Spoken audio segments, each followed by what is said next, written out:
Ahmad Faza dari Institut Teknologi 10 November, dan pada kesempatan kali ini saya bertugas sebagai MC. Selanjutnya, saya akan bacakan agenda kita pada live meeting hari ini, yaitu yang pertama ada sesi foto bersama, dilanjutkan dengan penyampaian materi, yang ketiga ada sesi tanya jawab, dan yang keempat ada sesi penutupan. Berikutnya juga saya akan membacakan rules pada live meeting hari ini, yaitu yang pertama, pada saat sesi berlangsung, pastikan kamera yang ada pada perangkat komputer, laptop, atau handphone dalam kondisi menyala.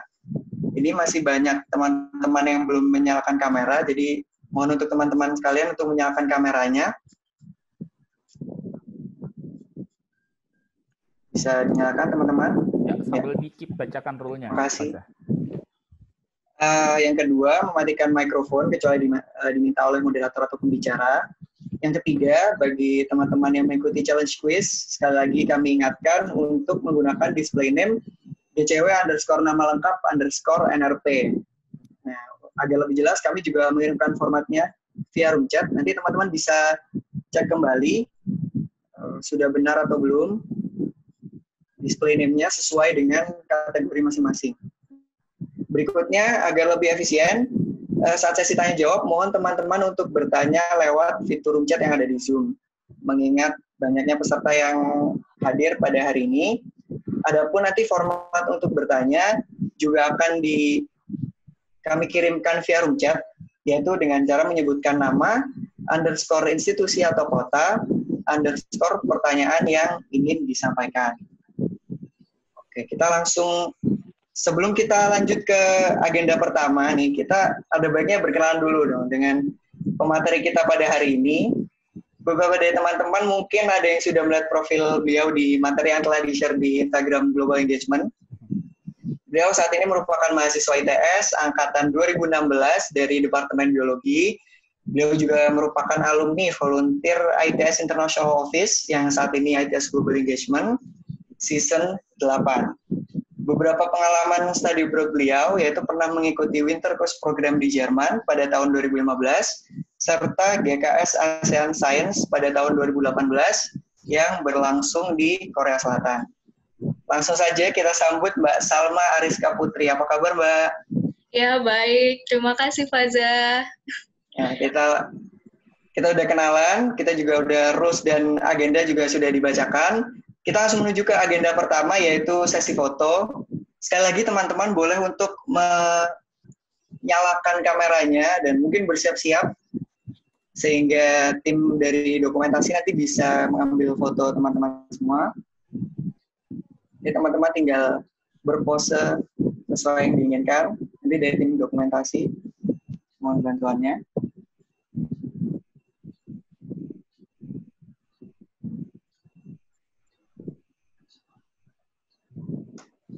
Oke.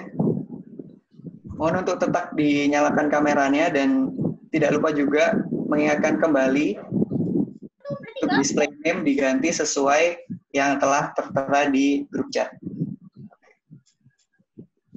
Ya, saya rasa cukup ya. Tanpa berlama-lama lagi, kita langsung menuju ke agenda kedua, yaitu penyampaian materi. Kepada Mbak Salma, kami persilakan. Ya, terima kasih kesempatannya, Faza. Jadi ya teman-teman, selamat sore semuanya. Perkenalkan, nama saya Salma. Saya mahasiswi dari Biologi ITS tahun 2016. Jadi sebelum kita memasuki materi pada sore hari ini, saya mau berterima kasih sama teman-teman semuanya yang sudah antusias untuk mengikuti sesi motivation letter di GCW tahun 2020 ini, yang sudah mengumpulkan motivation letter-nya juga, dan saya juga udah membaca beberapa dari motivation letter teman-teman. Jadi di sini pada sore hari ini saya ingin menjelaskan mengenai common mistakes yang biasanya ditemukan saat teman-teman menulis motivation letter. Oke, jadi langsung aja.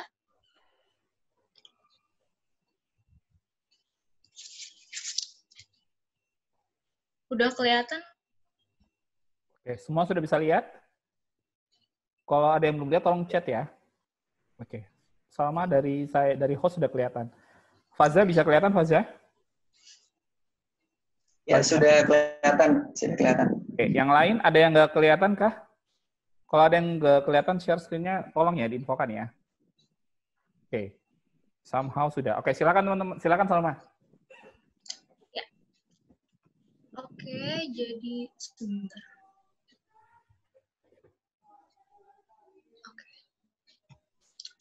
Oke, langsung aja ya. Kan udah perkenalan tadi kita. Sekarang langsung membahas tentang common mistake saat membuat motivation letter. Jadi teman-teman, ada beberapa motivation letter yang udah aku baca, yang udah teman-teman kirimkan, dan beberapa dari teman-teman itu masih banyak yang masih ada kesalahan dalam penggunaan grammar, pemilihan vocabulary, serta penyusunan sentences yang masih kurang tepat. Jadi teman-teman di sini, yang paling pertama adalah penggunaan grammar. Motivation letter itu kan hanya berisikan mengenai tulisan. Jadi di sini teman-teman tidak perlu menghiasi motivation letter teman-teman dengan desain yang macam-macam, dan oleh karena itu di sini yang namanya grammar, vocabulary, serta sentences yang teman-teman rangkai di motivation letter teman-teman itu sangat penting.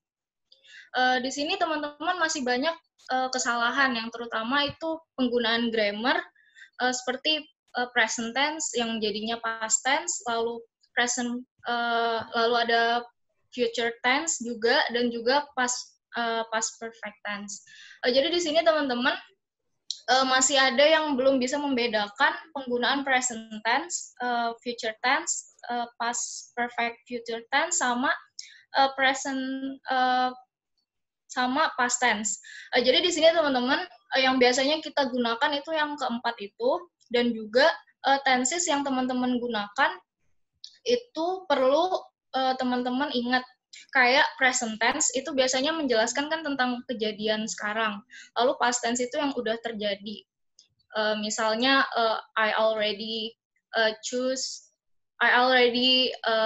graduated from this school, or atau yang beberapa seperti itu. Jadi teman-teman harus mempelajari dengan baik tentang penggunaan tenses. Lalu yang kedua, solusinya dari kesalahan ini teman-teman harus banyak membaca kamus. Juga buku-buku tentang grammar. Karena di sini teman-teman banyak juga yang masih banyak kesalahan dalam pemilihan vocabulary. Kayak ada nih kalimat yang biasanya kita bilang I am interested in lalala. Tapi dia bilangnya I am attracted in lalala. Itu kan jadinya kalimat yang teman-teman maksudkan itu berbeda artinya sama yang teman-teman maksudkan, seperti itu. Lalu yang ketiga, solusinya adalah teman-teman minta tolong dikoreksi sama teman-teman yang memang udah berpengalaman dalam membuat motivation letter, seperti itu. Oke, lanjut. Yang kedua nih, yang sering juga ditemukan adalah kalimat awal paragraf teman-teman yang kurang menarik. Maksud aku kurang menarik di sini adalah sentences yang teman-teman rangkai itu seperti sentences yang pada umumnya sering kita temukan. Kayak sentences kan nggak selamanya tentang subject, verb, terus ada prepositions, object, seperti itu. Tapi teman-teman bisa buat sentences tersebut menjadi semenarik mungkin. Jadi misalnya, nih ada salah satu solusinya adalah dengan mengawali dengan participial phrases. Maksudnya participial phrases di sini adalah itu noun yang teman-teman jadikan adjective, atau contohnya nih adalah being a student in this university, I realize that lalala. Jadi maksudnya being a student in this university itu adalah yang dimaksud dengan participial phrases. Di sini teman-teman bisa mengawali paragraf teman-teman dengan kalimat seperti itu. Jadi nggak selamanya I have the reason lalala atau the reason why bla bla bla, seperti itu. Jadi buatlah sekreatif mungkin paragraf teman-teman agar orang-orang yang membaca itu juga tertarik untuk mengetahui lebih lanjut tentang apa yang teman-teman tuliskan, seperti itu. Solusinya juga membaca, mencari tahu tentang vocabulary yang ada, lalu juga membaca kamus, banyak-banyak baca artikel berbahasa Inggris dan juga buku berbahasa Inggris, lalu juga pelajari struktur sentences dengan baik. Yang ketiga adalah teman-teman nih, salah satunya kesalahan dari membuat motivation letter adalah teman-teman terlalu terpaku untuk menjawab pertanyaan. Di sini, dalam membuat motivation letter, teman-teman nggak harus bercerita seperti menjawab pertanyaan. Teman-teman jangan mengawali kalimat teman-teman seperti teman-teman menjawab pertanyaan di ujian. Kayak misalnya nih, kan ada pertanyaan-pertanyaan yang memang harus kita jawab di motivation letter. Nah, teman-teman itu nggak harus menuliskan motivation letter teman-teman seperti the reason why I choose this university, atau my strength is, atau my weakness is. Tapi teman-teman bisa buat kalimat teman-teman menjadi lebih kreatif. Teman-teman bisa memilih gaya penulisan kalimat yang menjawab pertanyaan itu secara tidak langsung. Misalnya nih, dengan disertakan dengan masalah yang sedang dihadapi atau menceritakan kekurangan teman-teman sebelum memberikan alasan teman-teman memilih universitas atau program studi tersebut. Kayak misalnya teman-teman bercerita dulu, yesterday atau before I go to this university, I have problem with lalala. That is the reason why I choose this lalala. Pokoknya be creative and let it flow aja kalau teman-teman menulis motivation letter ini. Oke, jadi selanjutnya adalah nih, yang keempat adalah saat teman-teman menuliskan paragraf kedua dan paragraf ketiga, di mana paragraf ini berisikan tentang latar belakang teman-teman. Teman-teman terlalu terpaku pada paragraf ini sehingga teman-teman menuliskan paragraf tersebut dengan terlalu rinci dan juga terlalu panjang. Jadi aku kemarin itu kan ada memberitahukan kalau paragraf ketiga itu ceritakan tentang penulis dan juga perkembangan penulis dalam menempuh pendidikan secara kronologis.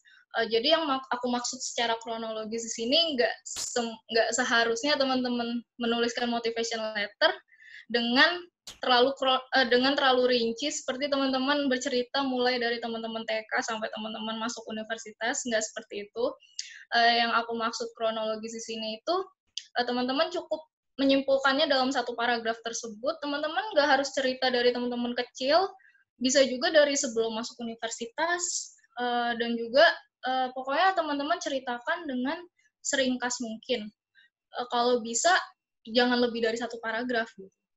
Cukup satu paragraf itu, dan juga nggak apa-apa kok kalau paragrafnya itu lebih dari 5 baris, nggak apa-apa, karena daripada teman-teman memisahkan paragraf-paragraf tersebut menjadi paragraf-paragraf kecil, itu kesannya teman-teman motivation letter ini tidak pada tujuannya. Teman-teman motivation letternya ini kurang pokoknya kurang jelas aja gitu. Soalnya kan motivation letter nggak cuma teman-teman bercerita tentang diri teman-teman, tapi juga teman-teman menceritakan motivasi dan juga permasalahan yang ada dan teman-teman kaitkan dengan topik dari program studi teman-teman, seperti itu. Jadi nggak selamanya teman-teman menceritakan tentang struggle teman-teman. Dan juga pada paragraf ini, teman-teman juga harus memasukkan tentang achievement, kelebihan, sertai dengan kekurangan. Jadi ada beberapa yang aku lihat motivation letternya itu masih berisi tentang achievement dia dan kelebihan dia aja. Tapi dia nggak bercerita tentang struggle dia dan juga kekurangan yang ada. Jadi teman-teman penting untuk teman-teman juga memasukkan tentang kekurangan teman-teman, karena teman-teman nggak selamanya menjual kelebihan teman-teman aja, ada struggle di balik itu. Dan oleh karena itu teman-teman juga perlu menceritakan antara kelebihan dan kekurangan teman-teman, tapi juga kekurangannya jangan terlalu banyak diceritakan, diimbangi. Lalu dengan memperlihatkan kekurangan teman-teman juga dapat menghindari kesan bahwa motivational letter ini terlihat teman-teman menyombongkan diri ataupun terlalu melebih-lebihkan diri teman-teman, seperti itu. Lalu yang kelima adalah ada nih beberapa yang bertanya tentang permasalahannya bagaimana sih Mbak yang di paragraf kelima itu. Jadi mungkin di sini ada yang masih belum jelas tentang permasalahan atau isu yang perlu dimasukkan dalam motivation letter teman-teman. Jadi di sini sehingga pada paragraf kelima teman-teman masalah yang diberikan itu kurang menjelaskan dan juga kurang menjelaskan topik dari program studi teman-teman dan juga kurang menjelaskan motivasi teman-teman sendiri. Jadi masalah atau informasi atau isu yang teman-teman berikan itu sebisa mungkin teman-teman cari dari artikel-artikel terkini yang berkaitan dengan topik program studi. Yang berkaitan dengan topik program studi teman-teman itu gimana sih? Jadi teman-teman di sini bisa cek di web universitas teman-teman yang teman-teman tuju. Jadi di web universitas itu biasanya kan program studi yang menyelenggarakan program internasional itu kan biasanya mereka memperlihatkan jurnal-jurnal atau penelitian-penelitian yang telah ada. Biasanya kan ditampilkan tuh di webnya. Teman-teman bisa buka satu-satu jurnal tersebut. Jadi teman-teman bisa mendapatkan inspirasi dari masalah apa sih yang harus aku jelaskan di motivation letter aku. Terus juga hal-hal apa sih yang penting yang perlu aku pecahkan untuk mengikuti program studi ini. Nah, teman-teman juga bisa sertakan sitasi dan juga angka. Karena artikel-artikel yang nggak ada sitasi dan angkanya itu kan kurang jelas tuh sumbernya. Jadi teman-teman sebaiknya menyertakan sitasi sama angka. Lalu yang keenam adalah paragraf yang terlalu banyak atau terlalu sedikit yang tadi sudah aku jelaskan juga. Kalau paragrafnya terlalu banyak, itu kan bisa diringkas menjadi satu paragraf aja selama masih dalam satu topik. Lalu kalau paragrafnya terlalu sedikit, mungkin teman-teman juga bisa pisahkan hal-hal yang sekiranya tidak dalam satu topik, sehingga teman-teman bisa menjelaskan, sehingga motivation letter teman-teman itu bisa terlihat lebih baik. Seperti itu. Lalu solusinya juga adalah membuat kerangka mengenai hal-hal yang harus diceritakan dalam setiap paragraf. Jadi paragraf teman-teman itu tidak lari kemana-mana topiknya, serta lebih jelas aja. Seperti itu.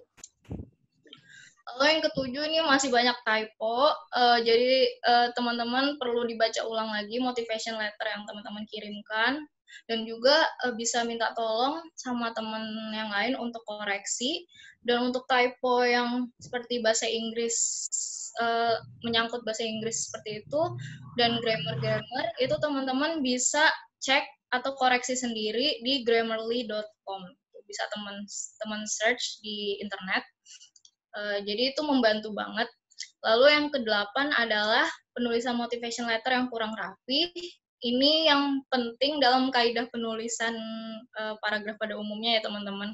Kalau teman-teman memisahkan paragraf dengan spasi, itu jangan buat paragrafnya menjorok ke dalam. Jadi kalimat awalnya itu jangan dibuat menjorok. Itu kalau teman-teman menggunakan spasi dalam setiap paragrafnya. Lalu teman-teman juga perlu dijustify paragraf-paragrafnya karena masih ada yang belum melakukan itu sehingga terlihat berantakan. Lalu nih ada juga yang menanyakan mengenai perbedaan motivation letter sama cover letter. Jadi teman-teman, motivation letter itu kan seperti yang teman-teman tahu, kita mendaftar ke universitas sama mendaftar ke program internasional serta ke organisasi non-profit sebagai volunteer itu biasanya membutuhkan motivation letter. Tapi beda sama cover letter. Kalau cover letter itu kita untuk mendaftarkan ke perusahaan-perusahaan untuk mendapatkan pekerjaan. Bedanya struktur dari motivation letter sama cover letter, kalau cover letter itu dia seperti membuat email atau surat. Jadi diawali dengan menuliskan personal details kayak seperti nama, alamat, dan nomor telepon. Sedangkan kalau motivation letter, kita memperkenalkan diri kita secara ringkas aja. Lalu yang kedua, paragrafnya itu di mana kalau paragraf di cover letter itu diawali dengan menemukan bagaimana dia menemukan lowongan pekerjaan tersebut dan juga mengapa dia membutuhkan lowongan pekerjaan tersebut. Lalu menceritakan pengalaman, juga hal-hal yang bisa diberikan untuk perusahaannya, dan memuat skill, pengalaman kerja, serta pendidikan dan pencapaian yang pernah didapatkan. Kalau motivation letter, itu dia hampir sama, dia menceritakan latar belakang penulis dan pencapaian yang pernah diraih, tapi di sini dia juga menceritakan motivasi, serta alasan mendaftar program atau universitas. Lalu dia biasanya dimuat dengan skill, kualifikasi penulis, pencapaian, dan juga ada struggle dan challenge yang dihadapi penulis. Seperti itu.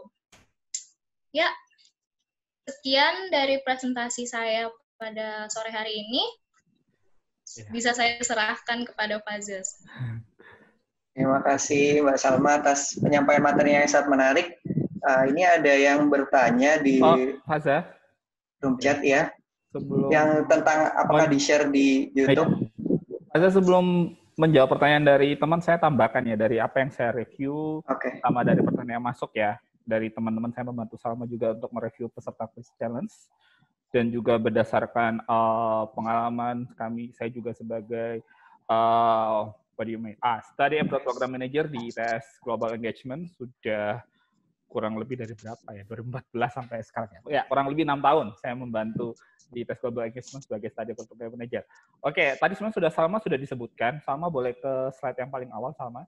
Slide nomor 1, common mistake nomor 1. Saya menambahkan dari Salma ya, termasuk apa yang kita dapat. Oke, masalah grammar ini juga cukup penting teman-teman ya. Tadi sudah sama diingatkan, sama banyak banget satu slide awal. Bentar ya, Mas. Oh iya. Oke, nggak apa-apa, sambil tunggu ya. Jadi ini saya mengalami sendiri. Karena juga saya bekerja di IO awal, saya tidak punya ibaratnya apa ya? Tidak punya modal dalam bahasa Inggris. Saya adalah alumni teknik sipil yang tiba-tiba because of something saya bekerja di ITS International Office gitu kan ya. Jadi terutama nanti ya buat next week-nya nanti teman-teman akan diajar banget. Jadi hati-hati banget untuk membuat dalam pemilihan kata ya, pemilihan sentence, benar apa yang dibilang sama sekali. Yang saya banyak temukan itu adalah kebanyakan bahasa ngomong. Ya, bahasa ngomong. Jadi kalau teman-teman melihat ini ya paling kalau teman-teman misal pernah nonton sebuah serial barat, bagaimana mereka menggambarkan sebuah bahasa ngomong itu apa, kemudian tiba-tiba jadi, oh ternyata istilahnya seperti itu ya, kalau untuk menggambarkan ini. Ya jadi, atau misalkan saya pernah, biasanya kalau kami itu menerima, kalau teman-teman mau lihat pengumumannya dari univ-univ Amerika atau univ Eropa, bagaimana mereka mengumumkan sesuatu itu dengan pemilihan bahasa yang sangat-sangat gimana ya, apik gitu ya. Jadi bukan seperti bahasa ngomong. Jadi tuh hati-hati diperhatikan. Cuma memang untuk study abroad ini jangan terlalu berpikir buat teman-teman yang punya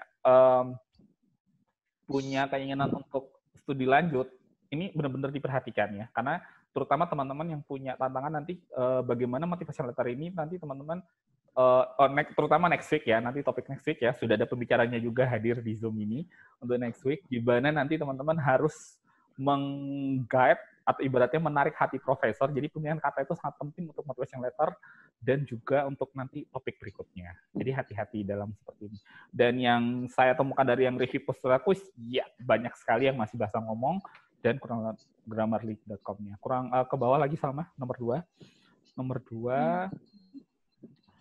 Oke, ya ini masih awal. Yang nomor 3, saya sepakat tadi udah jelaskan panjang lebar sama Salma. Nomor 3, ya, ya ini juga banyak sekali saya temukan karena untuk peserta quiz ya, untuk peserta quiz challenge, karena setiap fakultas punya kondisi yang berbeda-beda. Jadi hati-hati, ya hati-hati dengan ini. Gaya penulisan kalimat. Mungkin untuk beberapa lowongan atau beberapa application yang memang sesuai dengan bidang teman-teman, mungkin teman-teman bisa sedikit mengubahnya itu dengan dengan gaya bahasa, ya gaya penulisan kalimat yang agak sedikit lebih kasual. Tapi kalau untuk terutama yang apply kayak lab internship di perusahaan, itu harus hati-hati dalam memilih ini, ya. Karena teman-teman ini untuk penggait supaya bisa jadi internship ataupun karena disesuaikan dengan program yang teman-teman pilih. Berikutnya lagi sama nomor 4. Saya menambahkan aja tadi nomor 4. Oke, to be honestly, beberapa dari teman-teman yang saya periksa motivation letter-nya, kesan pertama yang saya dapat adalah I can't understand what are you talking about. Saya benar-benar tidak mengerti apa yang sebenarnya kamu ingin sampaikan. Kesan pertama tuh kayak, ini apa ya? Abstrak banget. Serius, teman-teman. Mungkin karena ini, itu juga terjadi sama saya kok. Seriously, when I was a student, actually I'm still a student. Apa yang di kepala teman-teman itu memang sangat susah sekali untuk dimasukkan dalam kata-kata. Jadi kalau saran saya dan Salma jadi sudah menyebabkan ini, gini, tulis dulu semuanya. Paling gampang adalah tulis dulu semuanya, terus teman-teman filter. Filter pertama adalah mulai dari mana kalimat yang nyambung dengan program saya. Itu tips dari saya, pengalaman. Ini karena saya juga waktu meng-apply S2 hubungan internasional di UNER, saya harus tulis letter dalam bahasa Inggris.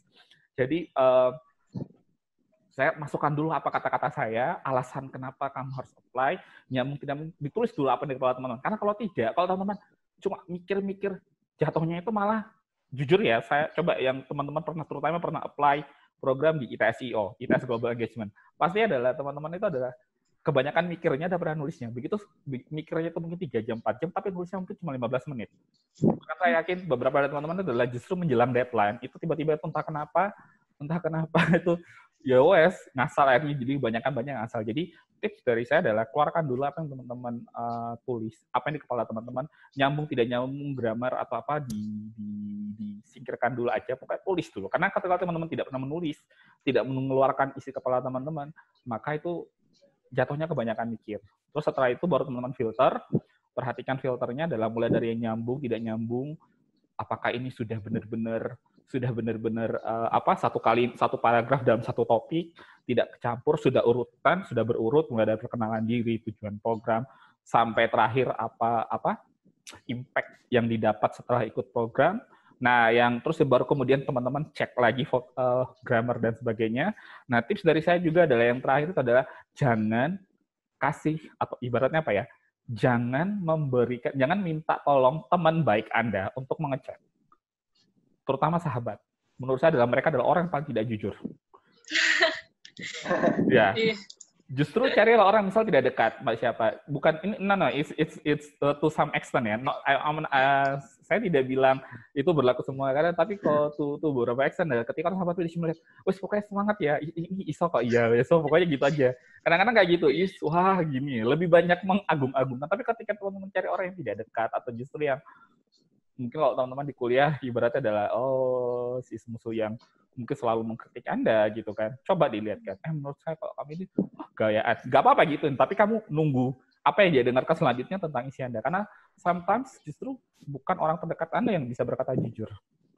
Ya, itu dari beberapa pengalaman saya juga. Jadi ketika saya memberikan ini, kecuali memang ada teman-teman sudah tahu, oh iya, biasanya kalau saya di kelas atau di angkatan atau teman kosan atau teman di bidang organisasi apapun, si Mbak atau Mas X atau si X atau si AY ini memang secara bahasa Inggris sangat bagus dan memang dia sudah approve gitu kan, dan dia ketika memberikan masukan kepada orang-orang lain gitu dan bersedia, dia bisa memberikan jawaban yang bisa. Tapi kalau saya adalah gitu, ketika kalian bingung, jangan tanya sama sahabat saya, karena sometimes they never give you honest answer, karena terkadang tuh, aduh ini sahabat saya nggak tega saya. Mungkin ada yang seperti itu. Saya tidak bilang pada semua keadaan ya, tapi yang terjadi itu kenapa? Karena banyak banget. Ini kita bicara motivation letter aplikasi ya. Karena kan terkadang itu istilah apa kekuranganmu kayak gitu ya. Jadi jangan sampai terjadi seperti itu ya. Nah, lanjut ke paragraf yang diminta Salma ini. Ya, kalau saya menambahkan seperti enggak, Salma, back to the last ya. Kenapa kok Salma menyinggungkan masalah kekurangan dan kelebihan? Ya, waktu saya menjadi membantu Bu Maria saat menjadi tim ahli di Dinas Tenaga Kerja ya, juga tahun 2016 ya, kalau nggak salah. 16-14 kita juga ada tim sendiri yang membantu. Saat itu juga ada 2 tim. Mereka saya melihat cover letter dan juga motivasi letter teman-teman untuk lebih ke cover letter sih. Jadi sebenarnya adalah kekurangan dan ininya adalah bukan berarti gini, teman-teman jangan mendengarkan mentah-mentah apa yang dikatakan Salma. Oh, kekurangan kelebihan. Bukan ya, maksudnya Salma itu adalah ketika kalian menciptakan kekurangan ya, itu adalah untuk mengenai kelebihan. Tapi kalau bisa nyambung. Misal saya punya kekurangan adalah misalkan saya tidak punya modal bahasa Inggris yang baik misalkan. Kemudian Anda bilang, tapi saya mengalami sebuah proses. Apa aja prosesnya? Sehingga saya bisa overcome dengan itu. Itu akan sangat menjadi suatu hal yang sangat menarik ya ketika teman-teman bisa menjelaskan sebuah kekurangan yang akhirnya Anda bisa overcome dari situ. Ya. Dan to be honest teman-teman, kenapa kok kalau teman-teman lihat last week is Lucy, alumni S2, next week is Mbak Leli, Etri Hadiah Mulyawati juga S2 dan sekarang jadi dosen di kampus sebelah. Kenapa kok saya jemput Salma? Karena Salma telah overcome itu. Ya, saya yang tahu dia dari awal masuk volunteer dan juga apply GKS, saya tahu proses yang dia alami. Dia sudah overcome itu. Ya, dia sudah overcome itu. Dan saya lihat motivation letternya, I'm sure that ya teman-teman tahu GKS itu se-ASEAN. Cuma 24 dipilih dan dia terpilih. Saya sangat yakin begitu melihat motivasi letter yang dia buat. Ya, saya sangat yakin karena dia menciptakan overcome-nya. Overcome dia itu apa? Melewati itu apa? Jadi bukan sekedar saya punya ini mendayu-dayu gitu. Aneh tapi tidak bisa dinyambungkan dengan kelebihan dan tidak bisa dinyambungkan dengan program. Jadi menuliskan kekurangan itu juga harus punya trik atau punya tips ya. Bermainnya kita juga bermain hati-hati gitu. Jangan sampai itu membuat kita jadi agak susah untuk dipilih dalam program tersebut. Jadi seriously, dan saya yakin banget waktu itu Salma Chung Nam sudah bilang, she is one of your volunteer international. Karena saya juga, mungkin Salma tidak tahu, saya juga masukkan rekomendasi diam-diam buat dia. Jadi orangnya profesional menghubungi saya dan ya I approve everything. Jadi Salma sudah overcome masalah itu teman-teman. Jadi makanya saya minta untuk ini karena akan lebih baik kalau sama dia. Jadi seperti itu ya teman-teman ya. Jadi hati-hati dan tapi juga teman-teman harus melihat dulu ya program apa. Tidak semua ada beberapa program. Misalkan kalau teman-teman lihat yang buat teman-teman ITS khususnya ya. Teman-teman lihat beberapa universitas Eropa itu sudah membuatkan template motivation letter-nya sehingga kalian harus follow itu. Jadi hati-hati. Jadi biasanya itu ada sebutkan hal-hal interest tentang diri Anda. Ya, di saat hal interest dari Anda biasanya memang kekurangan kelebihan ini bisa digabung saat kalian introduce yourself gitu. Jadi satu paragraf ya di awal dari introduce yourself, disitulah teman-teman bisa sedikit memberikan kekurangan, kemudian kelebihannya apa. Bukan untuk menunjukkan kurangnya teman-teman, tapi untuk menunjukkan bahwa teman-teman mengalami sebuah proses dan teman-teman win itu. Buat beberapa universitas, karakter universitas terutama Eropa dan apa, orang yang sudah overcome itu mereka tuh sangat tertarik untuk memberikan pada orang-orang yang overcome dari sebuah kekurangan dan kemudian itu menjadi modal yang sangat luar biasa buat si orang itu. Seperti itu yang saya bisa share ya teman-teman ya. Kemudian kelima dari beberapa ya, intinya itu tadi dari beberapa itu ada mostly dari 100 berapa ya saya baca semua letternya. Berapa persen ya saya menggambarkan wah ini teman-teman mau ngomong apa sih di motivation letternya. Kesan pertama adalah itu. Ya, kesan pertama adalah itu. Sangat berbeda dengan CV ini karena CV memang adalah tentang diri teman-teman ya. Walaupun memang beberapa kemarin CV 20% adalah kok anak-anak menggambarkan dirinya itu entah kurang pede atau memang tidak punya sesuatu gitu untuk achievement ya. Achievement itu sekali lagi teman-teman, ketika ditanya achievement motivation letter, achievement itu tidak berarti teman-teman harus juara satu ini. Juara satu ini.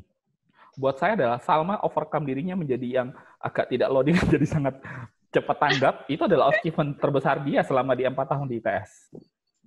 Ya, karena saya bisa approve itu. Ya. Saya bisa approve itu. Achievement itu tidak harus juara itu. Tapi ketika teman-teman achievement misal, ini cerita dari Bu Maria yang pertama kali di sekolah dia dikritik sama profesornya tentang kamu from Indonesia, bahasa Inggrismu kayak seperti ini, tapi Bu Maria bisa overcome itu adalah achievement terbesar teman-teman. Jadi perhatikan ya, karena kita selalu terpaku bahwa achievement itu adalah juara.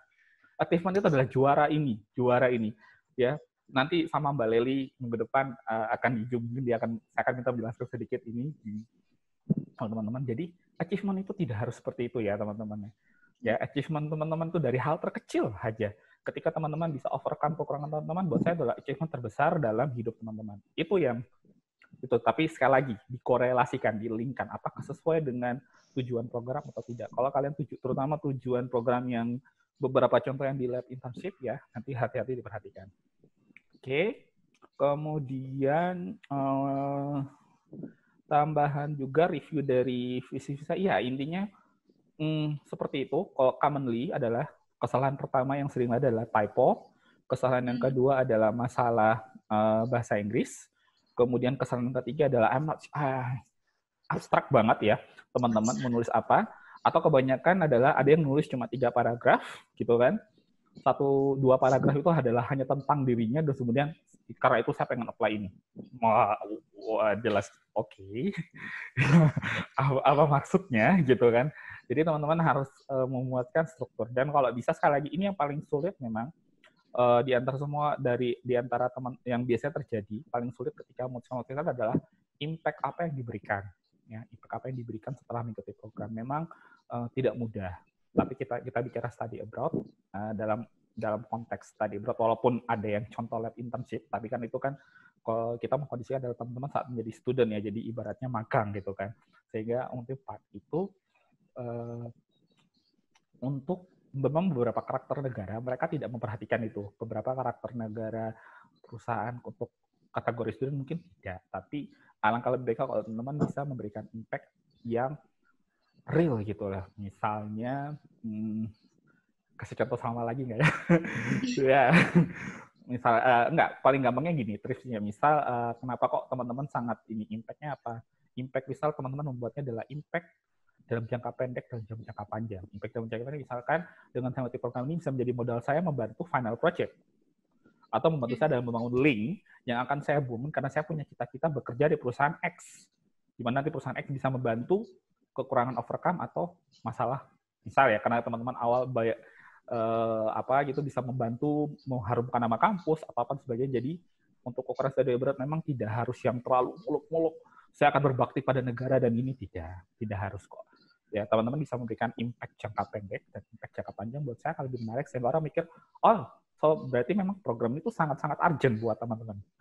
Kesan yang pernah saya dapat misal ketika saya mengseleksi beberapa program, karena saya juga seleksi kita ITS punya namanya program konteks summer school ya, dan kita kasih scholarship. Saya benar-benar melihat teman-teman sebenarnya kalau mau join ini apa sih dampaknya? Saya pengen tahu gitu kan. Nah, saya juga melihat seperti itu. Emang kenapa sih saya harus menerima si X dari negara apa, dari univ apa gitu kan? Saya harus tahu gitu, seperti itu. And the last one, ini bukan review atau dari yang saya baca, tapi tips. Gini, selama saya jadi manajer Komtek dari tahun 2012 sampai sekarang, saya melihat teman-teman Vietnam itu cukup bagus dalam membuatkan motivation letter. Ya, mungkin teman-teman bisa melihat gabung ya, kalau teman-teman yang punya networking atau pernah join summer program atau short program atau exchange atau apapun, mungkin coba minta mereka, lihat dong motivation lettermu ketika ikut program Kanada misalkan. Mereka tuh kan ada 200 orang per tahun ikut seat scholarship yang Kanada itu ya, dari tahun 2018 sampai sekarang itu banyak banget keterima Vietnam. Karena memang mereka sangat bagus dalam motivation letter. Jujur, saya harus mengakui seperti itu. Ya kan, saya yakin waktu saya student pun saya tidak pernah bisa menuliskan sebaik dan sebagus itu gitu kan. Mungkin teman-teman juga boleh minta untuk kita, karena kita adalah ASEAN, jadi sangat gampang, dan bahasa mereka tuh bener-bener sama kayak kita, walaupun mungkin secara ngomong ya kayak gitu, cuma kalau kita bicara bahasa menulis gitu kan, ya karena pertama kali orang tuh melihat adalah tulisan, bukan teman-teman mau nanya coba kamu ngomong, enggak gitu kan. Pertama kali adalah dokumen, ya mau nggak mau dokumen teman-teman harus bagus. Jadi kalau saran saya buat yang pernah punya teman Vietnam, mungkin tips aja, boleh contek ke teman-teman Vietnam, beberapa teman-teman Vietnam terutama sudah sering join program, mereka kalau buat motivation letter itu sangat bagus. Bahkan saya pernah lihat ya, salah satu peserta Komtek dari South Vietnam, dia sebelum ikut Komtek, dia ikut conference, kemudian dia ikut exchange di Kanada. Saya lihat semua motivation letternya, bagus banget. Ya, dia tahu bagaimana dia di Komtek, karena dia tahu ini adalah ini dia buat 4 halaman gitu kan, 4 halaman teman-teman. Tapi ketika di conference itu dia buat 1 halaman karena dia tahu gitu kan apa tujuan programnya. Beda gitu kan. Ketika di Kanada dia maksimal 1,5 halaman. Ketika dia ikut conference di Malaysia, karena itu conference 1 halaman saja. Tapi ketika dia di Komtek ITS Surabaya, dia kayak bisa lihat saya di Facebook kayak gimana, dia tahu dia buatnya 4 halaman. Dan serius, saya membaca 4 halaman itu dengan sangat baik, karena sangat bagus. Seperti itu. Apakah maksudnya? Jadi bukan hanya masalah film, tapi sangat penting, ya seperti dibilang Salma tadi, sangat penting untuk mencari tahu siapa organizer ini. Lowongan apa yang kita pengen tahu? Apakah lowongan yang serius? Atau misal dari teman-teman bisnis dan teman-teman desain, justru lowongan yang membutuhkan kreativitas. Ya, sehingga nanti motivasi teman-teman tuh bisa sesuai dengan program apa yang terdapat. Makanya untuk quiz challenge, saya agak sedikit melonggarkan penilaian untuk teman-teman yang apply ke IV ya, dari Fakultas Kreabis. Ya, karena saya tahu bahwa mereka meng-apply untuk program yang memang posisi yang dibutuhkan orang yang kreatif gitu kan. Bukan hanya masalah orang yang posisi yang seperti ini, seperti itu. Jadi kalau kita mau contoh real case-nya ya, seperti itu. Oke, mungkin itu sudah dari visi saya kembalikan moderator. Mohon maaf saya kebanyakan ngomong. Silakan mulai membacakan pertanyaan yang masuk. Faza, moderator. Silakan. Ya, terima kasih dari Mbak Salma dan Mas Wahyu. Ini kalau bisa disimpulkan, achievement terbaik adalah ketika kita bisa overcome kelemahan kita sendiri. Wah, menarik sekali ya ternyata. Oke, kita sudah selesai di sesi yang kedua, yaitu sesi penyampaian materi. Kita lanjut ke sesi berikutnya, yaitu tanya jawab yang akan dipandu oleh rekan saya, yaitu Sekar. Silakan, Sekar. Terima kasih, Faza. Halo teman-teman. Perkenalkan, saya Sekar dari ITS GE. Sekarang saya akan membantu teman-teman sebagai moderator dalam sesi tanya jawab bersama Mbak Salma. Karena Mbak Salma dan Mas Wahyu tadi sudah menjelaskan ya common mistakes dalam membuat motivation letter, jadi kita langsung saja masuk ke dalam sesi tanya jawab yang sudah ditunggu-tunggu sekarang. Nah, pertama, saya akan menanyakan beberapa pertanyaan yang sudah banyak nih di dalam room chat Zoom. Dan saya kembali mengingatkan kepada teman-teman yang lain yang masih penasaran akan tips, trik, dan pengalaman Mbak Salma tentang motivation letter, namun pertanyaan teman-teman belum dijawab dalam sesi common sense dalam materi tadi, masih bisa menanyakan dengan rules yang telah disebutkan Faza tadi, yaitu melalui room chat dengan menuliskan nama lengkap, underscore, institusi atau kota asal, underscore, pertanyaannya. Nah, bisa dilihat ya, sudah banyak pertanyaannya, jadi nggak usah lama-lama lagi, saya akan menanyakan pertanyaan pertama. Nah, pertanyaan pertama itu dari Tasya Ariful Wardah dari ITS. Izin bertanya, Mbak Salma, untuk meletakkan citation pada motivation letter, apakah di header atau di halaman paling akhir ya? Oke, silakan Mbak Salma. Oke, jadi untuk Tasya ya yang bertanya tentang citasi. Jadi untuk citasi di sini sebenarnya teman-teman nggak usah menuliskan referensi di akhir, itu juga nggak apa-apa, karena nggak bakal dicek juga. Tapi yang saya maksud citasi di sini itu yang saat teman-teman bercerita tentang isu yang terjadi di negara teman-teman. Biasanya kan kalau kita menceritakan sebuah masalah berdasarkan suatu penelitian ataupun data yang ada, itu kan kita menuliskan berdasarkan data dari badan penelitian lalala, itu kan yang saya maksud dengan citasi. Jadi di sini teman-teman nggak usah menuliskan referensi itu di akhir ataupun di awal motivation letter teman-teman. Ya, itu aja sih. Lanjut ke pertanyaan selanjutnya. Ya, tambahan. Ya, jadi citasi itu akan lebih baik kalau misalkan berdasarkan penelitian, dan kalau bisa teman-teman ambil yang kasus paling update ya. Iya. Berdasarkan data-data, jadi nanti supaya bisa teman-teman ada kesan bahwa teman-teman mengikuti perkembangan universitas atau posisi atau organisasi atau perusahaan yang ingin teman-teman apply di motivation letter ini. Seperti itu. Silakan, terima kasih. Oke, terima kasih Mas Wahyu dan Mbak Salma. Jadi tadi pertanyaannya sudah dijawab ya. Iya. Jadi citation itu nggak perlu di akhir atau di awal, pokoknya menyertakannya saja. Kemudian pertanyaan kedua itu dari Natasha Veronica dari ITS. Nih Mbak Salma, untuk struggle diri kita, apakah yang ditulis masalah yang ada di negara Indonesia atau negara tujuan studi abroad kita? Terima kasih. Oke, jadi untuk Natasha ini dia bertanya tentang struggle. Yang dimaksud struggle di sini itu tentang struggle diri kita kali ya. Untuk struggle diri kita itu masalahnya tentunya masalah yang kita hadapi juga, bukan masalah negara ataupun negara tujuan. Tapi kalau tentang masalah negara Indonesia atau negara tujuan, itu bisa teman-teman sertakan di paragraf kelima, yang memaparkan tentang masalah atau isu terkini. Dan tentunya masalah yang ditulis itu berkaitan dengan negara Indonesia, bukan negara tujuan. Jadi kita menceritakan di paragraf kelima itu tentang masalah yang sedang dihadapi Indonesia dan bagaimana teman-teman di sini sebagai peserta dari program studi tersebut dapat memecahkan masalah tersebut seperti itu. Apakah sudah jelas? Apakah sudah jelas, Natasha Veronica? Ya. Nanti bisa diketik ya, kalau misalnya ada yang kurang ini bisa ketik di bawahnya. Oke. Jadi, terima kasih Mbak Salma. Oke, jadi kalau tadi ya Natasha ya, untuk struggle-nya misalnya dari kita tentu saja. Namun untuk struggle yang Natasha sebutkan ini, yang di negara Indonesia atau negara tujuan, diletakkan di paragraf 5, dan sebaiknya itu memang negara Indonesia. Gitu, dan isu terkini. Oke. Kemudian pertanyaan terakhir di sesi ini, dari Aprilia Susanti dari ITS. Nah, Aprilia bertanya, Mbak, apakah perlu menulis judul motivation letter pada awal halaman? Lalu perlukah memberi kesampaian di awal seperti Dear Sir, Dear Ma'am? Perlu nggak, Mbak? Oke, terima kasih Sekar. Jadi saya mau menjawab pertanyaan dari Aprilia.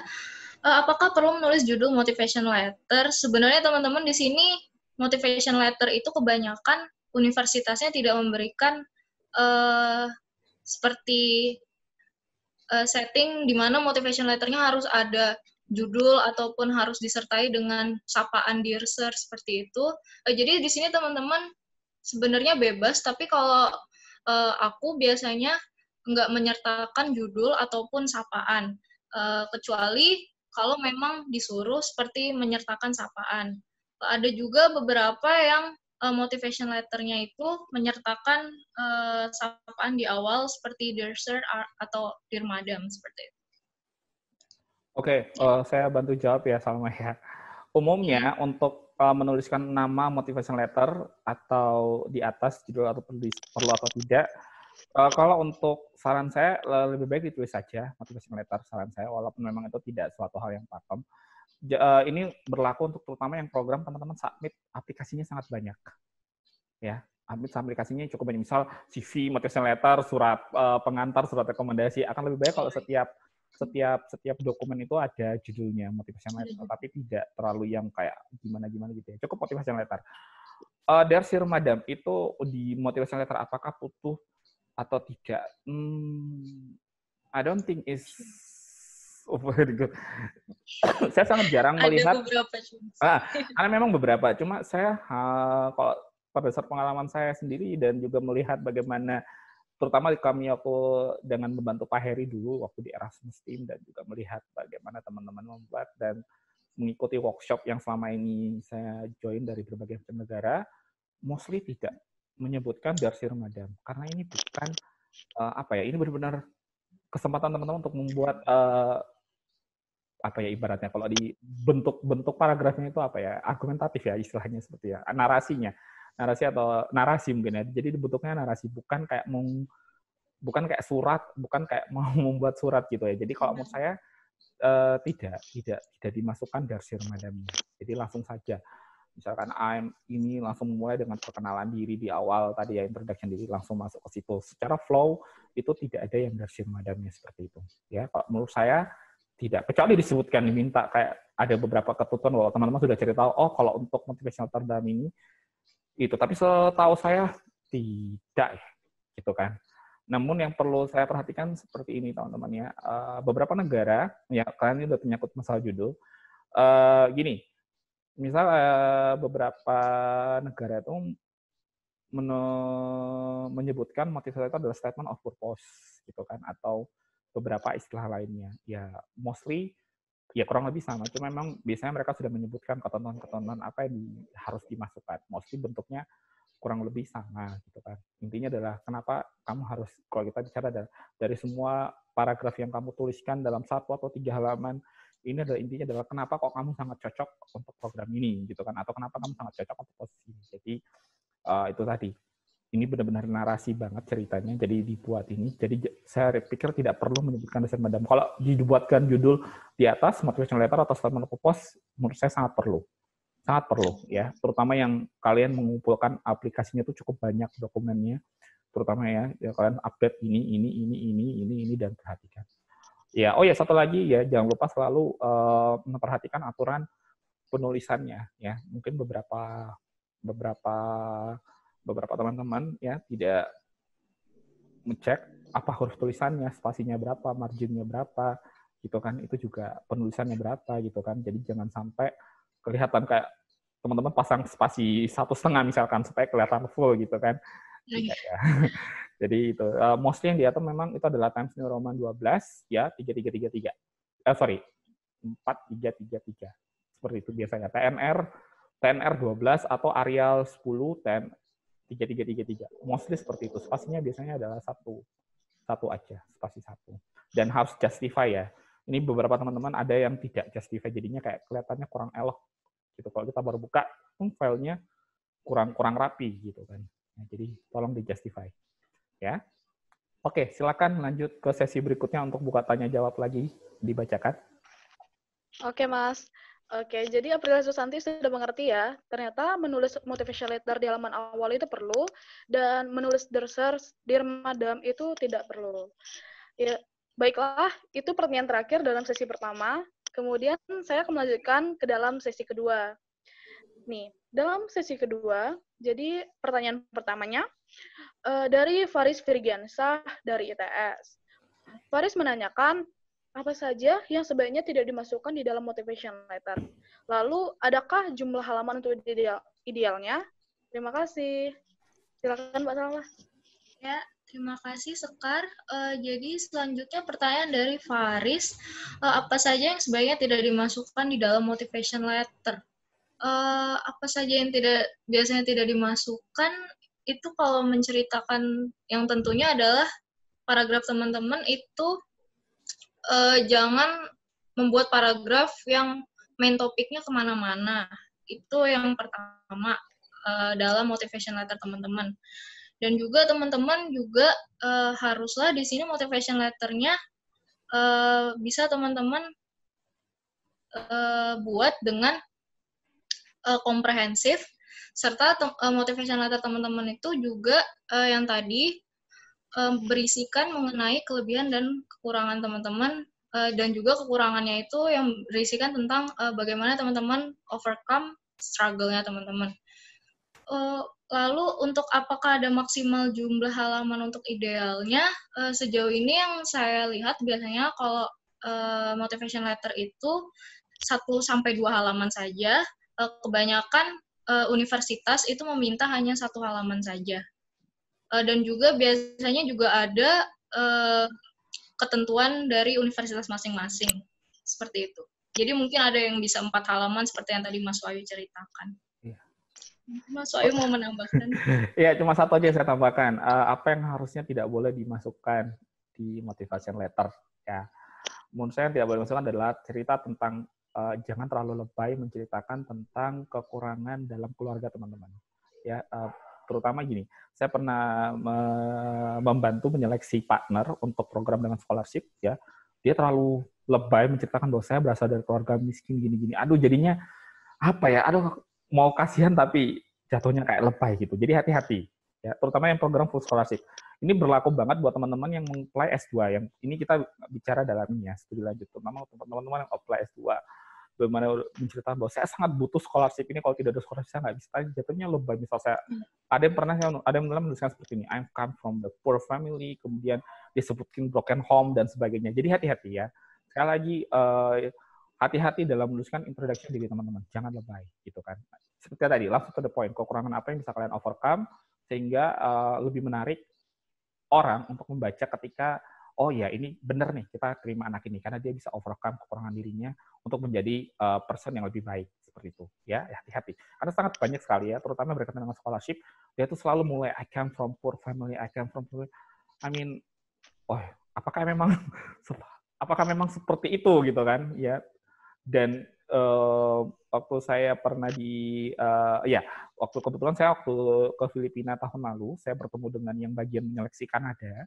Dia bilang memang ketika dia bandingkan aplikasi Malaysia, Indonesia, Filipina, Vietnam dan sebagainya, teman-teman orang-orang Indonesia itu terlalu sering mengumbar kata I come from a family di first paragraph.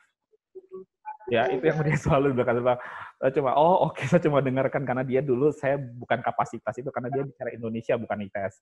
Jadi saya dalam kapasitas tidak itu, tapi saya menjadikan itu masukan. Oh ya, mungkin juga teman-teman sering tahu ya, apa-apa dikit-dikit kalau ada program, ini ada scholarship-nya nggak? Ada scholarship-nya nggak? Selalu seperti itu. Kita selalu menunjukkan bahwa tangan kita di bawah, kita tidak pernah menunjukkan bagaimana supaya tangan kita juga di atas. Seperti itu. Ya, itu aja. Silakan lanjut ke berikutnya. Oke, terima kasih Mbak Salma, Mas Sayu. Ya. Jadi gitu ya, Faris.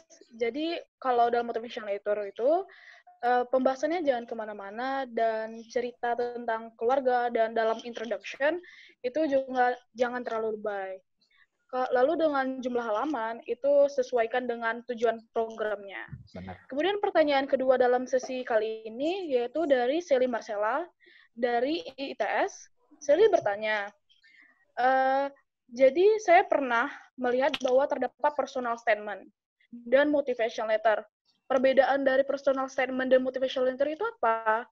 Dan biasanya universitas itu lebih milih motivation letter atau personal statement sih, Mbak? Silakan Mbak Salma. Ya, terima kasih. Jadi dari pertanyaan dari Sally, apa sih personal statement itu dan apakah biasanya universitas itu menggunakan personal statement atau motivation letter? Jadi jujur di sini saya kurang tahu apakah biasanya universitas itu lebih menggunakan personal statement atau motivation letter. Tapi menurut saya kebanyakan itu menggunakan motivation letter, terutama seperti program-program internasional kayak exchange ataupun short program ataupun lab internship seperti itu. Lalu apa sih bedanya personal statement sama motivation letter? Kalau motivation letter kan yang tadi sudah saya jelaskan, yang ada berisikan mengenai skill teman-teman, achievement teman-teman, terus struggle sama challenge yang teman-teman hadapi seperti itu. Isi dari motivation letter. Kalau personal statement itu teman-teman itu adalah sebuah seperti tulisan yang menyupport teman-teman untuk menyupport aplikasi teman-teman untuk mendaftarkan diri ke universitas tersebut. Jadi personal statement itu berisi mengenai kenapa teman-teman ingin belajar ataupun ingin mengikuti program studi tersebut. Lalu skill dan pengalaman seperti apa yang teman-teman miliki. Jadi personal statement mungkin lebih ringan ya topik pembicaranya daripada motivation letter itu sendiri. Seperti itu. Ya, tambahan singkat saja, personal statement lebih ringkas, ya langsung to the point. Kenapa saya ingin program dan skill apa yang punya teman-teman untuk mendukung dalam apply program itu. Mostly digunakan untuk negara-negara bagian Eropa, Australia gitu ya. Ya, beberapa Eropa dan juga mungkin beberapa Amerika bisa disebutnya adalah statement of purpose. Ya, UK juga statement of purpose. Personal statement bisa lebih ringan.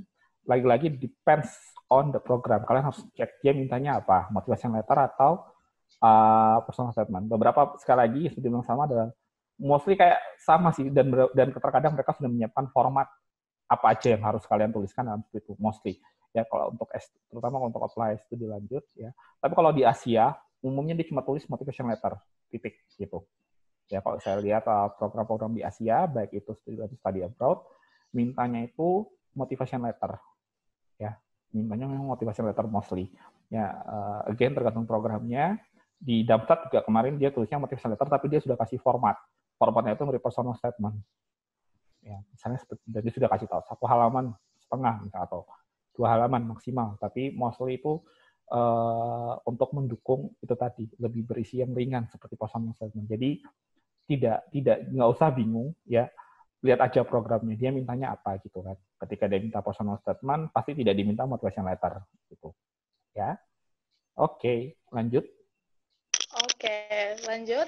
Pertanyaan ketiga dari Arwinda Ariba Cahyani dari ITS. Arwinda bertanya, dia ingin mempersuade reviewer dari studi engineering. Apakah ada tips khusus nih Mbak, agar motivation letter-nya terlihat lebih menarik gitu? Silakan Mbak Salma. Ya, terima kasih Sekar. Jadi untuk menjawab pertanyaan Arwinda, bagaimana sih tips agar motivation letter teman-teman itu bisa lebih menarik setelah dibaca? Jadi teman-teman, menurut aku ada 2 hal yang penting agar motivation letter teman-teman itu terkesan menarik. Karena yang motivation letter itu seperti yang kita tahu, kan hanya berisikan tulisan, nggak ada desain atau semacamnya. Jadi itu plain tulisan. Jadi teman-teman, motivation letter itu yang sekilas membuat motivation letter teman-teman itu bisa terkesan menarik, itu menurut aku yang pertama adalah paragraf yang memang urut dan juga terkesan juga baik main topik yang dijelaskan. Jadi di sini apabila kalau orang atau reviewer yang membaca itu melihat sekilas motivation letter teman-teman, itu bisa terlihat bahwa apa yang ingin dijelaskan oleh orang ini itu sudah terlihat sekilas dari susunan paragrafnya, yang juga main topik yang dia jelaskan di setiap paragraf tersebut itu sudah terlihat sekilas dan sudah bisa ditebak sekilas gitu. Jadi di sini kan penting untuk teman-teman merangkai paragraf-paragraf teman-teman agar terstruktur dan juga tidak terkesan terlalu sedikit ataupun terlalu banyak. Karena kalau terlalu sedikit kan tentunya reviewernya itu jadinya memikirkan kalau apa sih yang ingin teman-teman ini tuliskan di motivation letter teman-teman. Lalu juga kalau teman-teman terlalu panjang paragrafnya, itu juga orang-orang jadi malas baca kan. Jadi itu yang penting. Lalu yang kedua itu adalah bagaimana teman-teman itu mengawali suatu kalimat, mengawali paragraf tersebut. Nah, penyusunan kalimat serta pemilihan kalimat yang baik tentunya itu kan menjadi salah satu faktor yang penting dalam penyusunan paragraf. Jadi teman-teman di sini jangan membuat kalimat awal paragraf teman-teman itu sama dengan paragraf yang sebelumnya ataupun selanjutnya. Jadi teman-teman di sini penting untuk lebih kreatif dalam membuat suatu kalimat. Jadi teman-teman bisa banyak-banyak belajar dari buku-buku grammar, itu yang penting. Bagaimana sih menyusun kalimat dengan lebih menarik gitu. Yang tadi salah satunya aku sarankan itu menggunakan participial phrases seperti itu. Ya. Oke. Lanjut. Apakah ada tambahan Mas Wahyu? Lanjut dulu. Oke. Selanjutnya kita buka sesi terakhir, yaitu pertanyaan pertamanya ini ada pertanyaan dari Rizka Amelia dan Ahmad Azaim. Nah, mereka bertanya tentang pertanyaan teknis, Mbak. Kalau dalam bagian atas paragraf pertama dari motivation letter itu, perlu nggak disertakan dengan nama dan kontak seperti ada di CV, atau langsung saja menulis konten motivation letter? Dan kalau paragraf pertama itu boleh nggak menulis my name is atau perkenalan diri, namun melalui pendahuluan yang lebih menarik perhatian gitu. Terus pertanyaannya selanjutnya itu, kalau dalam paragraf terakhir sebagai conclusion, perlukah adanya paragraf terakhir sebagai conclusion dari motivation letter? Gitu Mbak. Sama jawab yang itu ya, pertanyaan terakhir ya. Saya mau supaya cepat aja saya jawab yang masalah pembuka. Oke. Kalau dalam syarat diminta CV, jangan tuliskan kontak di motivation letter. Oke? Kalau jangan di dalam aplikasi teman-teman sudah tertulis ada CV, ngapain kalian harus melakukan hal yang redundant? Sehingga cukup my name is this one, from ini langsung mulai cerita tentang diri Anda. Jadi dicek ya, apakah aplikasi itu teman-teman sama seperti minggu lalu saya sudah jelaskan dalam topik CV. Ketika ada yang nanya, apakah perlu menyebutkan nilai IPK di CV, gitu kan? Kalau memang diminta memberikan transkrip, tidak perlu disebutkan IPK kalian di CV itu berapa. Ya, biasanya kalau kita flashback sedikit, biasanya lebih tanya level CV, bukan level CV. Level kalian itu ada di mana? Mungkin yang teman-teman sudah tahu ya, masalah KKMI ya. Ya, misal level 1 gitu kan. Level 7, level 6. Biasa kalau S1 itu level 7 ya kalau nggak salah. Ya. Jadi sekali lagi jangan melakukan hal-hal yang redundant. Ya, terus masalah pembuka atau tidak. Again depends on the program gitu kan. Seperti ini, mungkin kalau ketika kasusnya Fakultas Kreabis yang kemarin ya, mungkin kalau teman sudah tahu, menyebutkan kata pembuka sama ungkap kata pembuka dengan kayak menyingkat word French gitu kan, itu mungkin bisa menjadi satu hal yang pertama, oh apa ini? Baik teman-teman bayangin ya, pesan orang yang menyeleksi berkas teman-teman, dia menerima sangat banyak berkas, dibuka pertama kali, kalimat pertama itu harus sudah gimana caranya itu orang mau baca sampai akhir. Seperti itu ya. Jadi depends on the program. Karena kita bicara study abroad saat ini, baik dari terutama yang orang-orang bekerja di dalam negara apapun, somehow mereka orang yang cukup juga lebih fleksibel. Artinya mungkin untuk beberapa keadaan, ya selama masih konteksnya student exchange, lab internship, ataupun short program, terutama short program gitu kan ya, yang dapat gesture program, tidak apa-apa tidak membuka dengan my name is itu. Kalian mulai dengan sebuah quote atau kalian buat kata kalian baru masuk ke strukturnya. Tapi jangan kepanjangan loh ya. Misal kalian mengupload 3 quotes langsung. Saya pernah menerima itu 4 quotes, saya pas interview itu langsung udah lari kemana-mana, aku langsung aduh ngapain sih gitu kan. Gitu kan. Usahakan langsung quotes yang to the point dan benar-benar sangat sesuai. Gitu kan. Jangan sampai kalian buat quotes hidup ini adalah tentang saya dan kamu gitu kan. Berapa 18 tidak. Jangan sampai seperti itu ya.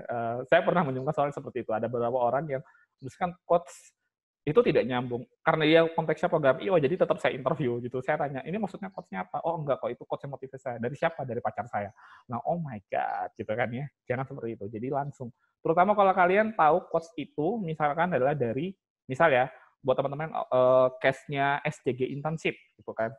Quotes misal dari salah satu staff yang berprestasi atau owner atau founder dari SCG itu. Mungkin kalian bisa masukkan di situ. Ya. Oke. Saya lanjut ke Salma, silakan untuk yang menjawab pertanyaan terakhir, yang tadi kalimat terakhir. Oke. Ya, jadi pertanyaan terakhir itu kan tadi perlukah adanya paragraf terakhir sebagai conclusion atas hal-hal yang ditulis di dalam motivation letter.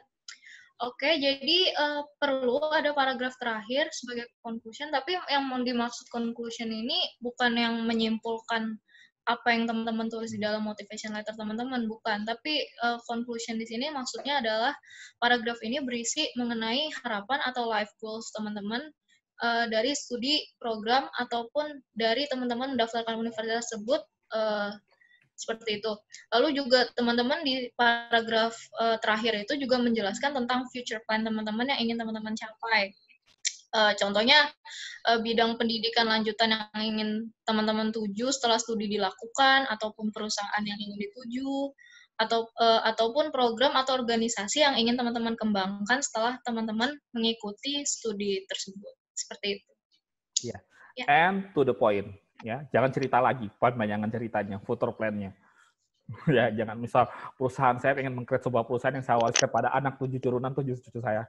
Ya, jangan seperti itu ya. Saya dulu juga awal-awal tahun 2014 membantu SCG dalam menerima motivation letter-nya mereka. Jadi saat itu masih diseleksi di ITES dulu baru ke mereka. Jadi itu luar biasa ya. Oke, lanjut. Sekar, silakan. Masih baca pertanyaan ini. Jadi karena waktu sudah menunjukkan 17.15 masih menerima pertanyaan, Mas. Gini aja, saya quick aja ya, baca ya. Langsung nanti ada yang saya sama sih supaya kita selesai sebelum maghrib ya. Oke, saya langsung saja. Pertanyaan lagi-lagi ya. Pertanyaan yang sama dan minggu lalu Tasya, saya sampai hafal di IG dan di email juga kamarnya seperti itu. Intinya gini, teman-teman, untuk konteks study abroad, ya kita bicara untuk, nggak usah dimatiin Tasya, nggak apa-apa. Tenang aja. Untuk konteks study abroad, ya, unfortunately, sekali lagi beberapa program dia tidak melihat ini. Maka saya bilang dari awal, dokumen itu penting. Ya, dia minta dokumennya apa. Gitu kan. Dan ketika memang sudah salah satu dokumen tidak memenuhi, maka proses apapun alasannya tidak akan dilanjutkan. Gitu lah, misalnya TOEFL. Kecuali untuk studi lanjut, somehow memang ada keajaiban, Tasya. Jadi ini sedikit motif. Ya, karena saya pernah cerita, saya pernah ikut sebuah seminar dari anak IPB ya, dulu terkenal banget di zaman angkatan. Jangan tanya saya angkatan berapa ya, intinya angkatan saya itu sangat terkenal, menginspirasi. TOEFL-nya itu, dia ikut sebuah program S2 di Jepang, diminta itu TOEFL-nya 530, dan TOEFL dia itu cuma 500, pas. Gitu kan. IPK-nya 3,8 diminta dan IPK dia itu cuma 3,4 kalau tidak salah. Walaupun memang dia tidak dapat beasiswa itu, tapi dia sampai melaju di interview. Apa yang dia lakukan? Yang dia lakukan itu adalah menonjolkan kelebihan melalui apa? Berkasnya rapi ya, bukan desain yang macam-macam, tapi dia tuh sampai membuat semacam kayak pinggiran di kertas motivation letter CV-nya semua sama. Dia menuliskan membuka dan quotes Jepang. Jadi sampai dia apa ya memberikan effort. Jadi memang pertama kali dilihat adalah apa yang dilihat untuk meng-overcome, misal saya TOEFL saya rendah. Tunjukkan keseriusan teman-teman melalui dokumen. Ya, saya paling gampang aja wes itu. Biasanya kalau teman-teman suruh aplikasi form, kan biasanya teman-teman lihat ada aplikasi form gitu kan, disuruh isi. Kalau sudah ada orang yang nulis pakai tangan dan nggak rapi, aduh saya sudah malas bacanya. Ya, kalau teman-teman tahu ini sudah teknologi, sudah banyak laptop, kenapa nggak diketik rapi gitu kan aplikasi formnya? Biasa seperti itu. Saya kalau bisa study abroad tuh sampai aduh sakit kepala.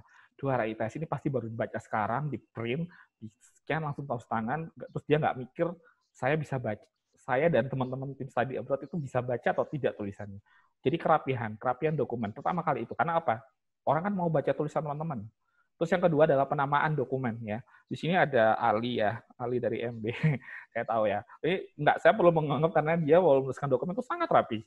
Dan saya senang baca. Jadi saya sampai oh ya, dari penamaan ITS, sekolah Ali, ke nama berkas dan sebagainya. Jadi ada beberapa teman-teman saya yang gabung sini, ada juga Tio di sini ya. Jadi mereka menunjukkan effort. Ya, ada effort yang kalian tunjukkan sehingga orang tuh mau baca. Itu yang paling susah buat saya. Masalah nanti TOEFL bilangan atau tidak, nanti kalian bisa cerita di motivation letter, terutama yang overcome itu ya, itu juga tips dari masnya itu ya, yang di IPB itu dia cerita bagaimana dia bisa overcome, sehingga orang tuh mau mengajak paling tidak itu kalian ke stage berikutnya, interview, walaupun si mas itu nggak dapat memang beasiswanya, karena dia kalah di interview. Ya, tapi paling tidak adalah membuat orang supaya mau baca itu juga sudah luar biasa. Jadi kalau pertanyaan dari Tasya, apa itu? Pertama adalah tunjukkan teman-teman, effort kalian tuh apa. Ya, biasanya kalau ada beberapa teman, kalau di ITES, ya, ini buat teman-teman ITES ya, hati-hati ya. Kalau saya sudah tahu dia pernah apply program, terus dia gagal, terus dia apply lagi, saya suka tanya, effort apa yang sudah kamu lakukan dari kegagalan kamu sebelumnya di program X, misalkan. Itu pertanyaan pertama yang saya tanya. Biasanya saya tanya seperti itu. Jadi, usahakan berkas teman-teman rapi, bagus, ya. Kalau memang mau sedikit dikasih pinggiran bingkai-bingkai desain, tidak lebay, pastikan kalau itu sudah sesuai, ya, dengan perusahaannya, ya. Terutama buat program itu, jadi tolong diperhatikan. Itu ya Tasya ya. Jadi yang paling susah adalah sebenarnya bukan untuk melihat itu, tapi adalah bagaimana orang mau baca berkas teman. Ya. Dari tulisan aja nggak justify, nggak rapi, orang-orang biasa sudah malas bacanya, udah sakit kepala. Seperti itu. Dan sekali lagi buat teman-teman ITS ya khususnya mohon maaf, tapi memang ada beberapa program kalau sudah TOEFL tidak cukup, kita tidak akan meneruskan proses selanjutnya. Oke, nah ini orangnya. Pertanyaan dari Ali, kasus motivation letter dalam apply beasiswa, apakah dapat membeli beberapa jurusan universitas beda walaupun tujuan negaranya tetap? Depends ya. Depends. Ini yang memang sedikit butuh research yang lama, gitu kan. Terutama kalau teman-teman apply kayak beasiswa Max, beasiswa AAS, beasiswa apalagi yang kayak gini biasanya. Yang Belanda itu istilahnya, lupa saya pokoknya beasiswa Belanda atau di Eropa, termasuk Chevening gitu kan, apakah kita menyebutkan ini? Kalau menurut saya akan lebih baik kalau kalian menyebutkan bidang dan beberapa option universitas yang sesuai.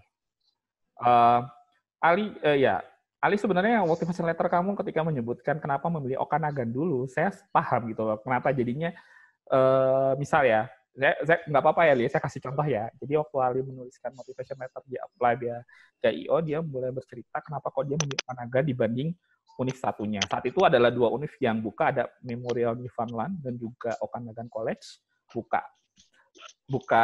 buka open application, sama-sama memberikan scholarship, tapi dia dulu memilih Okanagan dan menunjukkan alasannya. Jadi kalau teman-teman lebih baik menuliskan bidang, ya, terutama yang siswa bidang dan option universitas kalau bisa 1 atau 2 atau 3 aja, maksimal 3 untuk studi lanjut, dan tuliskan alasannya. Misal, kalau ini tadi apakah karena lebih akreditasi atau bisnisnya lebih ke menyangkut ini atau engineering-nya. Kalau dulu tuh teman-teman arsitek melihat bahwa oh ini soalnya ada mata kuliah X gitu misalkan, atau arsitekturnya misal lebih, kalau dulu zamannya saya menerima aplikasi beasiswa dari Ana Bulgaria apply ke arsitektur ITS, dia bilangnya kenapa beli arsitektur ITS dan dia tidak menyebutkan arsitektur univ lain karena cuma arsitektur ITS yang punya arsitektur Nusantara misalnya seperti itu. Jadi tunjukkan kelebihan univnya ya seperti itu. Jadi quick seperti itu aja. Tunjukkan kok itu. Jadi kalau ditanya apakah harus banyak atau tidak, lebih baik fokus pada bidangnya teman-teman. Misalnya teman-teman dalam manajemen bisnis apa gitu. Atau TI bagian apanya, atau sipil, misal saya sipil hidro. Ketika saya bicara sipil hidro, S1 saya lebih cocok ke negara Belanda, Eropa, dan sebagainya. Tapi ketika saya bicara sipil struktur, saya lebih cocok ke Jepang, atau apa, Amerika, dan sebagainya. Seperti itu. Oke, saya lanjut saja. Ya, kalau bisa seperti itu ya. Mudah-mudahan jelas ya. Oke, kemudian kata-kata kiasan sabda novel. Lagi-lagi Tasya. Kalau untuk masih di lingkungan ITS nggak apa-apa Tasya, serius nggak apa-apa. Tapi kalau untuk di luar ITS jangan. Ya, sebaiknya hindari. Lebih baik menggunakan quotes dari seperti tadi contohnya owner perusahaannya yang jadi terkenal karena dia misal bangun perusahaannya dari nol sampai besar, ataupun kata-kata quotes dari misalkan orang besar di negara tersebut. Ya, jadi jangan dari novel kalau bisa. Ya, kecuali memang novel itu juga mengutip dari omongan besar di negara tersebut. Seperti ini. Seperti itu ya, teman-teman ya. Mudah-mudahan jelas, Tasya. Okay. Kemudian Lulu, Dafpus, di bagian akhirnya tidak ya. Nggak perlu, ya. Tidak perlu ada daftar pustaka. Lanjut lagi aja, seperti yang dijelaskan Salma tadi. Kalau memang ada bantu saja sebutkan siapa datanya dalam cepat aja singkat, tidak harus ada daftar pustaka. Kemudian nama kontak sudah selesai ya. Oke, terakhir tadi ada satu balas dari mana tadi? UNAS ya, dari UNAS. Ya, teman-teman, setelah ini teman-teman pertama adalah yang ikut sesi ini semua akan mendapatkan PPT. Nggak apa-apa di-share ya Salma ya. 2 PPT-nya nanti kami akan share, PPT-nya 2. PPT yang pertama adalah PPT yang dari IGTV, kemudian yang dijelaskan Salma itu di IGTV. PPT yang kedua adalah ini, hari ini, yang dibahas. Kemudian untuk link YouTube, silakan nanti dicek di YouTube ITS International Office. Ya, nanti bisa dicek. Yang topik lalu juga sudah naik di YouTube kami. Setelah dicek, jangan lupa untuk like, comment, dan share ya. Jangan lupa di-subscribe tentunya. Seperti itu. Jadi tenang saja akan ada di ini. Akan ada di apa? Akan ada di YouTube kami. Seperti itu. Jadi bisa dilihat lagi nanti. Oke, sudah semua ya kayaknya ya? Udah semua. Ya, sudah semua. Dan sudah mau maghrib juga semua di Surabaya. Oke. Pertanyaan-pertanyaan yang dijawab oleh Mas Wahyu tadi mengakhiri sesi kita hari ini. Saya harap teman-teman sudah mengerti ya dari jawaban yang diberikan Mas Wahyu dan Mbak Salma, dan tidak ragu lagi dalam membuat motivation letter. Nah, untuk mengakhiri sesi ini, saya memberikan kesimpulan dari apa yang sudah dijelaskan Mbak Salma dan Mas Wahyu tadi, yaitu dalam membuat motivational letter itu kita harus mampu menunjukkan kekurangan dan kelebihan tanpa terkesan sombong. Kemudian kita juga harus selalu memperhatikan format dan grammar yang diminta dari pemrogramnya. Kemudian syarat-syarat tambahan yang aplikasi khusus dari program tersebut juga harus diperhatikan. Nah, jangan sampai menulis motivation letter itu terkesan redundant atau melebih-lebihkan gitu. Juga terakhir, buatlah motivation letter yang dapat menunjukkan effort kita dalam dan motivasi kita dalam menuju program itu. Oke, sudah selesai sesi hari ini. Sesi tanya jawab hari ini. Iya, sorry. Untuk next week, teman-teman, ya, jadi hanya bulan Juni akan ada Zoom meeting. Nanti untuk bulan Juli Agustus hanya akan live IG. Jadi juga untuk next week, ya, masih akan ada juga Zoom meeting seperti ini untuk materi business letter. Ya, dalam hal ini adalah email, untuk penulisan email formal, dan sebagainya. Jadi nanti teman-teman juga bisa join. Seperti biasa, hari Senin materinya akan di-upload. Pengumuman yang mau ikut quiz challenge dari teman-teman ITS. Deadline-nya juga seperti biasa, dan poinnya tentu saja lebih besar. Ya, setelah CV, motivation letter, ya ini lebih susah lagi ya. Jadi Saya berharap teman-teman ikut, terutama ITS, ikut kuis ini ya. Tasya ikut ya, gitu ya, nanti lebih ini challenge teman-teman. Gak apa-apa. Ini teman-teman, pesan saya adalah ketika teman-teman mahasiswa, ini adalah saatnya teman-teman untuk dinilai di feedback. Karena ketika kalian kerja mungkin sudah keluar dari kampus, sudah tidak ada kata maaf buat teman-teman. Ketika teman-teman salah ya salah gitu.